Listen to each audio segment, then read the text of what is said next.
Healing വിത്ത് ശ്രീരുദ്രയിലേക്ക് ഏവർക്കും സ്വാഗതം. ഇന്നത്തെ current situation, blockage and guidance. അതിനുവേണ്ടി 3 കാർഡുകൾ നമുക്കിവിടെ എടുക്കണം. 3 കാർഡുകൾ ഇതവിടെ എടുത്തിട്ടുണ്ട്. 3 കാർഡുകൾ അതിനുവേണ്ടി നമ്മളിവിടെ ചൂസ് ചെയ്തിട്ടുണ്ട്. അതിൽ ആദ്യത്തെ കാർഡ് എന്താണെന്ന് നമുക്ക് നോക്കാം. ആദ്യത്തെ കാർഡായിട്ട് ഇതാ വന്നിരിക്കുന്നത് ദ ഹെയർ ഓഫ് ഹാൻഡ് എന്ന മേജർ ആർക്കാന കാർഡാണ്. അപ്പോൾ ഈ കാർഡിലൂടെ നമുക്ക് ലഭിക്കുന്ന സൂചന എന്താണെന്ന് വെച്ചാൽ, ഈ ആഴ്ച നിങ്ങൾ ആത്മീയമായ ഒരു ചുറ്റുപാടിലേക്ക് തിരിയുമെന്നുള്ളൊരു സൂചന ഈ കാർഡ് നൽകുന്നുണ്ട്.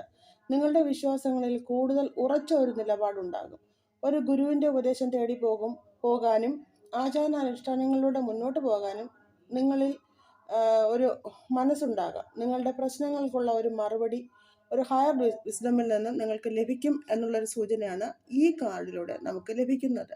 അതായത് ഈ കാർഡിലെ ചിത്രം കാണുമ്പോൾ തന്നെ നിങ്ങൾക്കറിയാം, ഒരു മദർ മേരിയുടെ നേച്ചർ പോലെയുള്ളതാണ്. അതായത് നമ്മൾക്ക് ഈ ആഴ്ച ആത്മീയമായ ഒരു ചിന്താഗതി കൂടുതലായിട്ടുണ്ടാകും. അത് നമ്മളുടെ മുന്നോട്ടുള്ള യാത്രയിൽ ഏറ്റവും ഗുണകരമായിരിക്കാനുള്ളൊരു സാധ്യതയും കാണുന്നുണ്ട്. അടുത്ത നമുക്ക് ഇതിന് ബ്ലോക്കേജ് ആയിട്ട് നമുക്ക് ലഭിച്ചിരിക്കുന്ന 3 ഓഫ് വാണ്ട്സ് എന്ന ഫയർ എലമെൻറ്റിൻ്റെ ഒരു കാർഡാണ് വന്നിരിക്കുന്നത്. ഈ കാർഡ് പൊതുവെ ഒരു പോസിറ്റീവായിട്ടുള്ള ഒരു കാർഡായിട്ടാണ് ലഭിക്കുന്നത് എപ്പോഴും. പക്ഷേ ഇതിപ്പോൾ ഇവിടെ ബ്ലോക്കേജായി വന്നതിനാൽ, അതായത് നിങ്ങളിൽ പലർക്കും വലിയ പ്രതീക്ഷകളുള്ളവരാണെന്നുള്ളൊരു സൂചന ലഭിക്കുന്നുണ്ട്. പുതിയ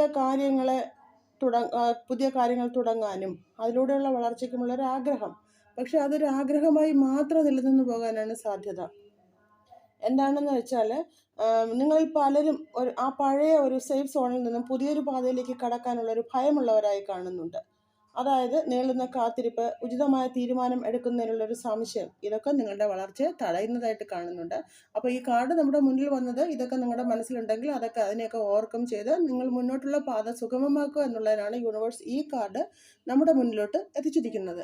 അടുത്ത് നമുക്ക് ലഭിച്ചിരിക്കുന്ന കാർഡ് എന്ന് പറയുന്നത് ഏസ് ഓഫ് പെൻഡക്കിൾസ് എന്നൊരു കാർഡാണ്. ഇത് ഹെൽത്തിനെയൊക്കെ കുറിക്കുന്ന ഒരു കാർഡാണ്. ഇത് നൽകുന്ന ഗൈഡൻസ്, ജീവിതത്തിൽ ഒരു പുതിയ അവസരം വരുന്നു. അത് ഒരു പക്ഷേ ചെറുതായിരിക്കാം, എന്നാലും അതിന് വലിയ പ്രാധാന്യമുണ്ട്. പണവുമായി ബന്ധപ്പെട്ട ഒരു അവസരമാകാം അത്. ആരോഗ്യകരമായ ചുറ്റുപാടുകളുടെ ഒരു തുടക്കമാവാം, അല്ലെങ്കിൽ ആത്മീയതയിലേക്കുള്ള ആഴത്തിലുള്ള ഒരു ചുവടുവയ്പായിട്ടും വരാം. നിങ്ങളിൽ ഒരുപാട് പേർക്ക് ഇത് ഒരു നല്ലൊരു സൂചനയാണ്. അതായത് പുതിയ മണ്ണിൽ വിത്ത് വിതയ്ക്കാനുള്ള സമയമായിരിക്കുന്നു എന്നാണ് യൂണിവേഴ്സ് ഗൈഡൻസ് ആയി കാർഡിലൂടെ നൽകിയിരിക്കുന്നത്. അപ്പോൾ ഇന്നത്തെ ഈ കാർഡുകളുടെ ഇത് വെച്ച് നിങ്ങൾ അതിലൂടെ നന്നായിട്ട് മുന്നോട്ട് പോവുക. യൂണിവേഴ്സിന്റെ ബ്ലെസ്സിങ്സ് എല്ലാവർക്കും ഉണ്ടാകട്ടെ. ഏവർക്കും ഒരു നല്ലൊരാഴ്ച ആശംസിക്കുന്നു. നന്ദി, നമസ്കാരം.